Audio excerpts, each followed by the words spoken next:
పళని సుబ్రహ్మణ్యేశ్వర స్వామి దర్శించుకోవటానికి వెళ్తున్నామండి. ఫస్ట్ నేనైతే చెన్నై నుంచి మధురై వెళ్తున్నాను.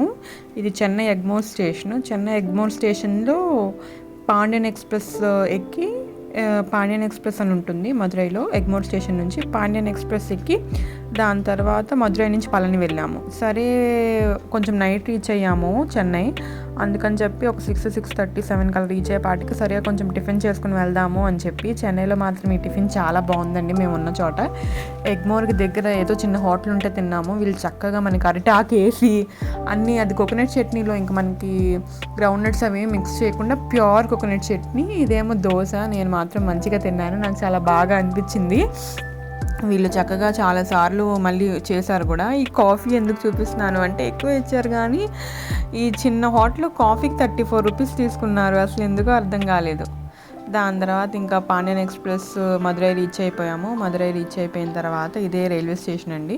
మధురై రీచ్ అయిపోయిన తర్వాత ఏం చేశానంటే బయటకు వచ్చి ఆటో పట్టుకున్నాను. ఇక్కడ నాకు పెద్ద డిఫికల్టీ ఏంటంటే, నాకు తమిళ్ రాదు, వాడికి తెలుగు అర్థం కాదు. ఏదో ఒకటి లాస్ట్కి అలా అలా వాడికి అర్థమయ్యి ఆ హోటల్ పేరు చెప్తే తీసుకెళ్ళాడు. ఫస్ట్ ఆ హోటల్ మేము దిగిన హోటల్ ఏంటంటే కొంచెం మా అమ్మవారి గుడికి దగ్గరగా ఉంటుంది. ఇది వచ్చేసి హోటల్ ప్యాలెస్ అనే చోట దిగాము. ఇది కొంచెం రెనోవేట్ అవుతుందండి ఇప్పుడు ప్రస్తుతానికి. నాకు ఇంకోటి ఏదో నచ్చిందంటే హోటల్ గ్రాండ్ సెంట్రల్ అని ఒకటి ఉంది, అది కూడా బాగుంది. మేము దిగిన హోటల్లో ఇన్ఫ్రాస్ట్రక్చర్ అయితే ఇలా ఉంది. ఇటు ప్రస్తుతం ఇంకొంచెం రెనోవేట్ చేసుకుంటున్నారు. ఇదివరకు బాగుండేది కాదంట. మాకు ఇంకా లాస్ట్కి అదే దొరికి ఇంకా మేము అదే తీసుకున్నాం. రూమ్ అయితే ఇలా ఉందండి, పర్వాలేదు, నాకైతే బాగానే అనిపించింది. ఒక్క 1 డేనే కదా, స్టే ఎక్కువ లేదు అని చెప్పి తీసుకున్నాము. ఏసీ కూడా బాగానే వర్క్ అవుతుంది. దాని తర్వాత ఇక్కడ మధురైలో నేను ఆల్మోస్ట్ అన్ని 3 మీల్స్ చేసిన హోటల్ అయితే ఇది సబరీష్ అని. వీళ్ళు బాగా పెట్టారు. బేసికల్లీ ఎక్కడ చాలా బ్రాంచెస్ ఉన్నాయి వీళ్ళకి చెన్నైలో. వీళ్ళు చక్కగా మంచిగా సర్వ్ చేశారు. ఫుడ్ కూడా చాలా బాగుంది, అఫోర్డబుల్ అనిపించింది.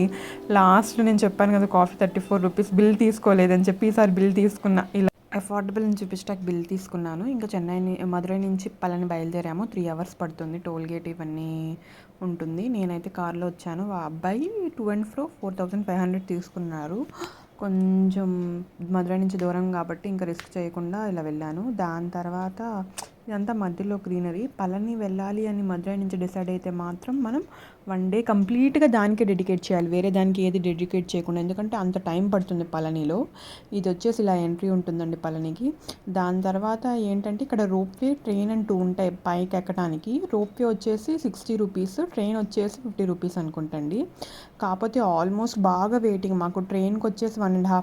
మనకి స్థల పురాణానికి వస్తే ఏమవుతుంది అంటే, అందరి దేవతలకి మనకు ఒక కాంపిటీషన్ జరిగింది కదా. అప్పుడు విఘ్నేశ్వరులు శివపార్వతుల చుట్టూ 3 రౌండ్లు తిరిగి అదే లోకాన్ని చుట్టినట్టు ఆ యొక్క కాంపిటీషన్లో గెలుస్తారు కదా. దాని తర్వాత సుబ్రహ్మణ్యేశ్వర స్వామి కొంచెం అలిగి వచ్చి పళని కొండ మీద ఉంటారనమాట. దాని తర్వాత వచ్చి శివుడు, పార్వతి, నాయన నువ్వు జ్ఞానానికే గురువు లాంటి వాడివి అలా చాలా చెప్పి, దాని తర్వాత ఆయన కూడా సరే నేను ఎప్పుడు ఇక్కడే ఉంటాను, నా ద్వారా జ్ఞానాన్ని అందరికీ ప్రసాదిస్తాను అని చెప్పి అగస్త్య మహామునికి కూడా ఆయనే చాలా ద్రవిడ వ్యాకరణం అవన్నీ నేర్పిస్తూ ఉంటారనమాట.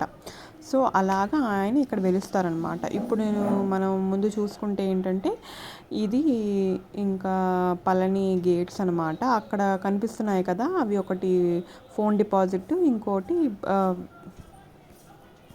ఇంకోటి షూ ర్యాక్ డిపాజిట్. ఇక్కడ చిన్న కేబుల్ కార్స్లా ఉంటాయండి. మీరు జస్ట్ ఆ రోప్వే ఇంకా ట్రైన్ దగ్గరికి వెళ్ళటానికి. ఇది వచ్చి నెమలి, అలాగా చెక్కి బాగా ఉంచారు కాబట్టి చూసుకున్నాను. 1 సజెషన్ ఏంటంటే పళనిలో ఖచ్చితంగా బనానా చిప్స్ కొనుక్కోండి, బాగా మంచిగా దొరుకుతాయి. సో నా వీడియో మీకు హెల్ప్ఫుల్గా ఉంటే లైక్, షేర్, సబ్స్క్రైబ్ చేయండి. Thank you. స్మాల్ క్రియేటర్స్ని సపోర్ట్ చేయండి.